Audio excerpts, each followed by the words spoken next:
So of course first you have to thread your needle, and let me tell you, that was frustrating. And then at the end I tie a knot, and I'm using a different colored thread than our fabric just so you can see the stitches I'm doing. Usually you would try and match it. So our first stitch is the running stitch, and I started off by putting a line on our piece of felt so we can make a straight line with our needle and thread. So then I poke it through and pull it. I take about 1/4 of an inch and I put it through.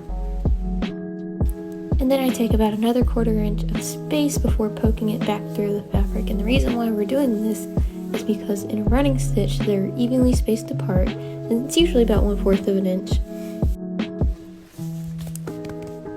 The running stitch is not the strongest stitch. I would highly suggest using this if you want to gather your fabric, and that's what I'm doing here, pulling tightly, and as you can see it's scrunching up my fabric, and that is called gathering.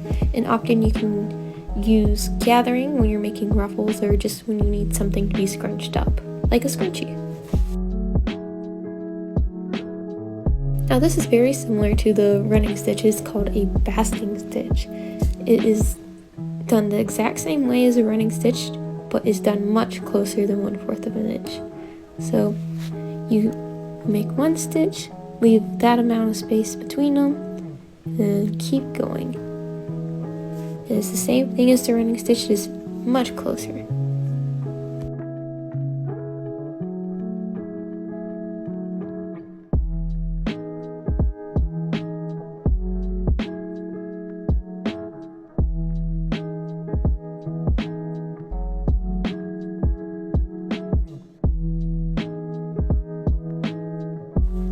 So this stitch is called the back stitch. It is much stronger than the running stitch and is used to permanently attach 2 pieces of fabric together.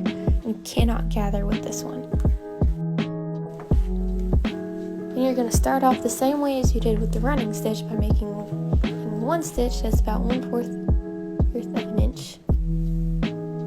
And then you'll poke through 1/4 of an inch away. But this time, instead of going forward, you're going to take your needle and thread and go back to where the last stitch had ended.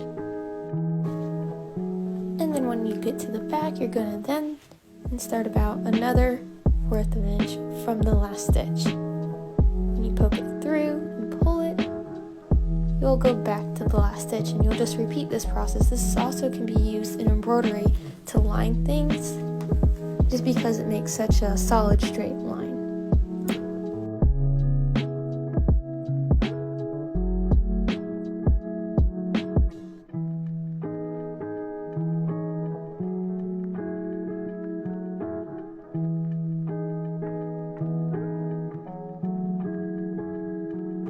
So for our final stitch, what we're going to do is the ladder stitch. Now this one would have helped me so much. So you can see I started to do it with my shirt already, and then I'm going to poke through the back of the fabric.